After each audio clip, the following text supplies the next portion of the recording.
I am not your dad. I am Electric Man. Superheroes are some of the most prevalent and numerous icons in fiction right now across a whole slew of media, with original characters created for comics, movies, novels, and real life too, I guess.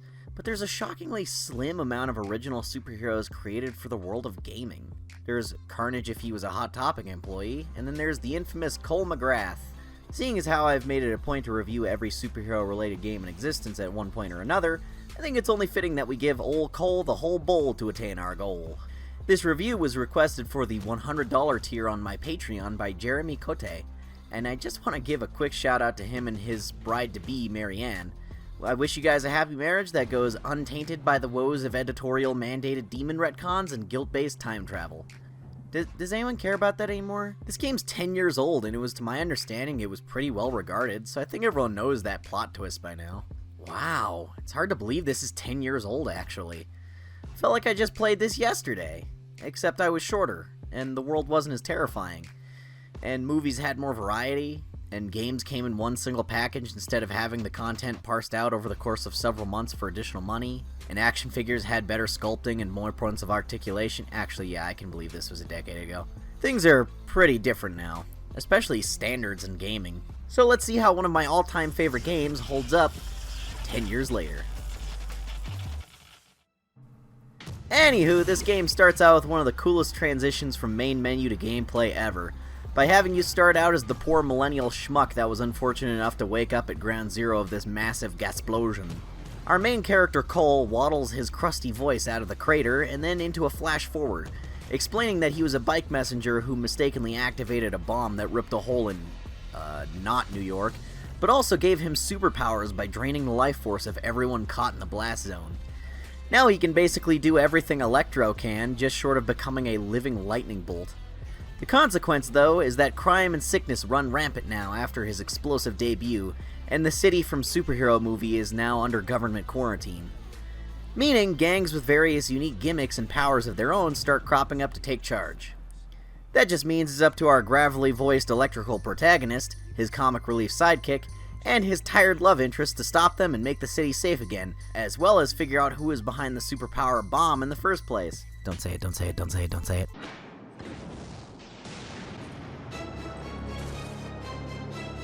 Let's talk about the gameplay. I'd say for 2009 it wasn't anything revolutionary, but damn does this game feel solidly built. They weren't exactly reinventing the wheel for some of these mechanics, being that some of them were recycled from the developer's last game, Sly Cooper, or some of them are just third-person shooter gameplay reskinned to take out the shooting part.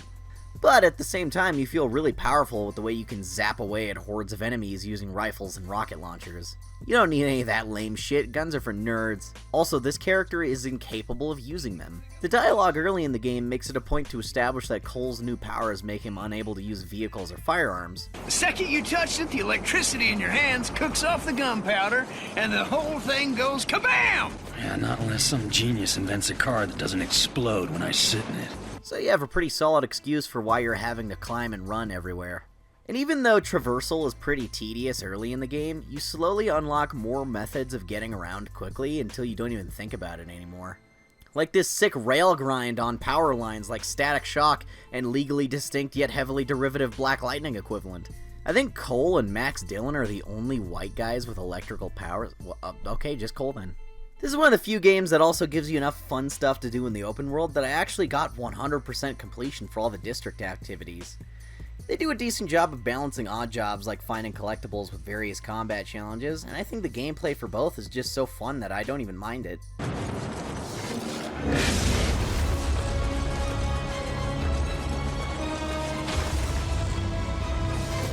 So the combat isn't anything groundbreaking, but they managed to fit a crazy amount of mechanics and powers into your button scheme.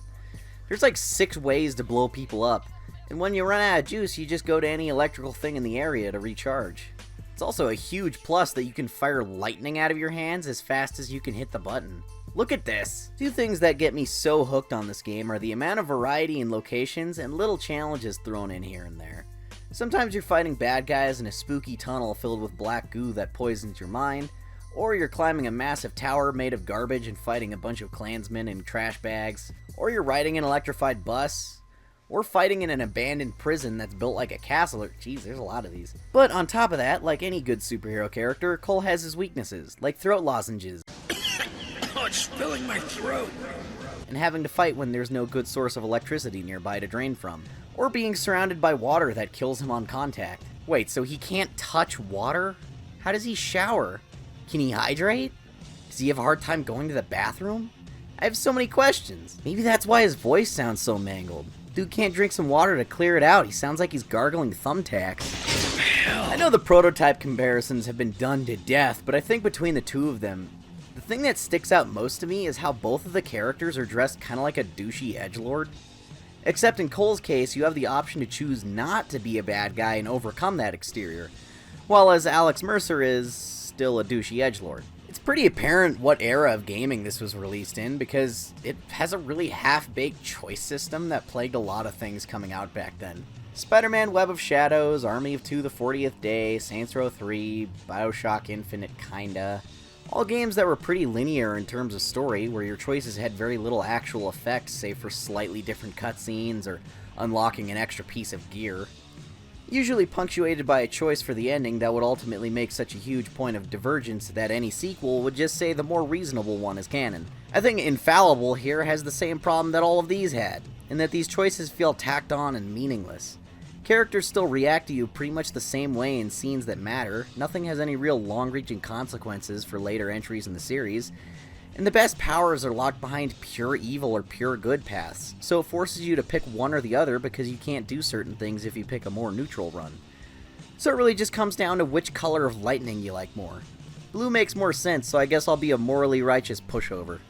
Really, this game would have felt pretty much the same if that system wasn't included. I think judging by the sequels and how hellaciously silly the player characters get with evil choices, the idea just hasn't aged well. If they ever get around to an inFamous 4, I don't think I'd miss this aspect of the franchise.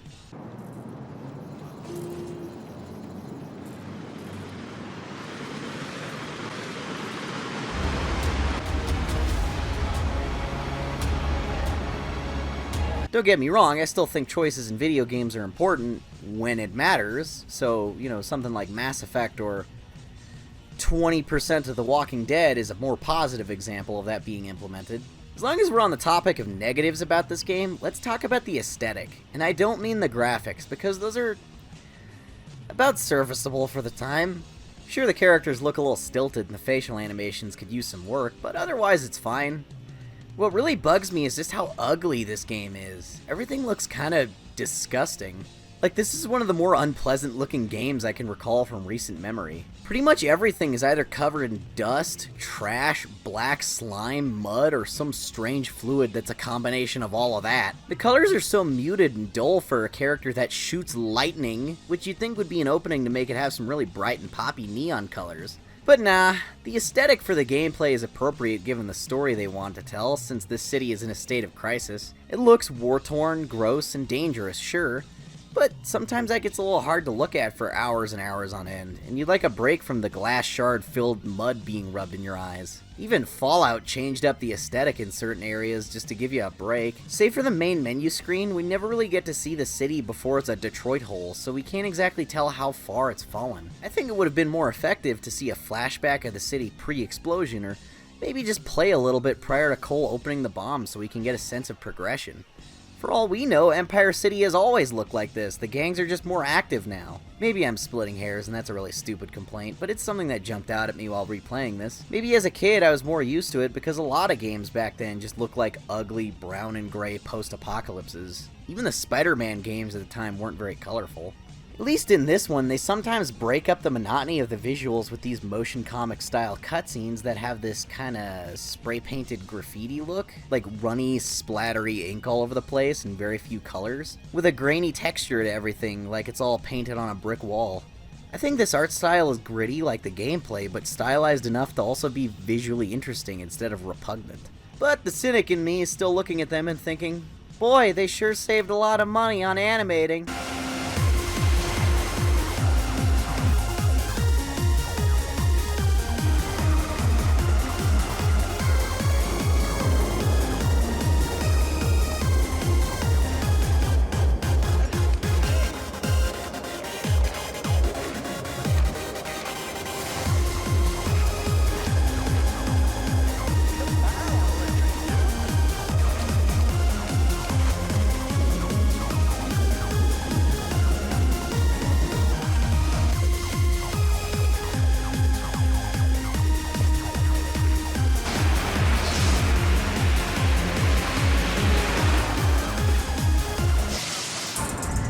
10 years later, and one of the things that still stuck with me the most was how I hated the final morality choice, but also loved the ending of this game. So, the villain who set all this stuff up, you know, the guy running an evil organization for decades that built the superpower bomb, guiding you around to more moral dilemmas and occasionally kicking your ass, he makes you make a choice between saving 10 doctors or Cole's girlfriend who kinda tolerates him again by this point in the game. Whether you choose true love or the needs of the many, she still dies. I remember as a kid being insanely frustrated when I picked the group of doctors and got this death scene. I didn't think to look up the other option then because I was like 10 years old, so I rolled it back to an older save file, played like 40 minutes of the game over again to get back to this, and chose her instead, only to get the same scene. Your choice doesn't matter.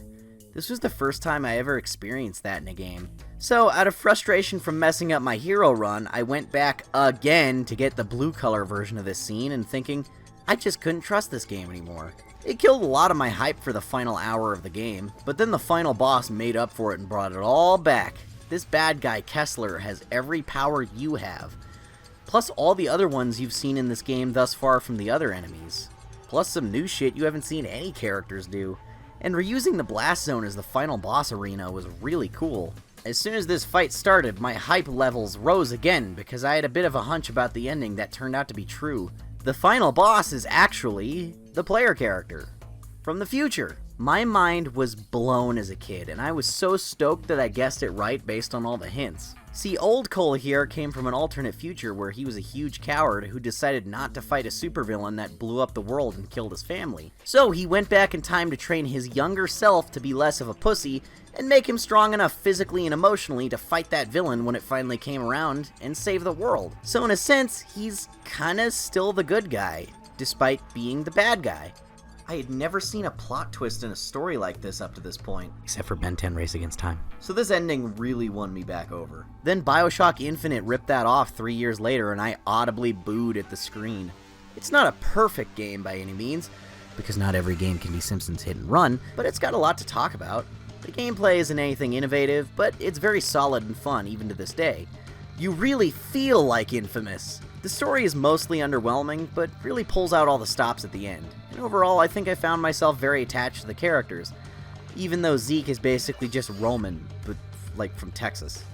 The visual elements of it, and a few of the lame little gimmicks and signs of the time haven't exactly aged well, but they don't hold the good parts back enough to say it aged poorly overall. The good outshines the bad, and I don't regret replaying this at all. I can even see myself coming back to it again sometime. I won't say it's a groundbreaking game changer that defined the genre, nor is it a mess beyond repair, nor will I say it's a beautiful love letter to some oddly specific genre. It's simply just a solid game that's worth playing if you like open-world superhero junk and men with voices like sandpaper.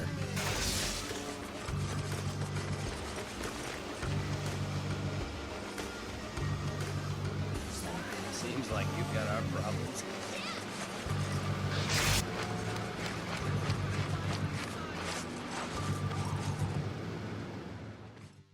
Just a quick reminder before you go that I post my videos a day early on Patreon and give exclusive behind-the-scenes content and patron-exclusive videos. Please consider becoming a patron, it really helps me out. If you want a more short-term way to support the channel, you can check out my merch in the links in the description. We have t-shirts, phone cases, posters, mugs, pillows, baby onesies, and so much more. See you next time!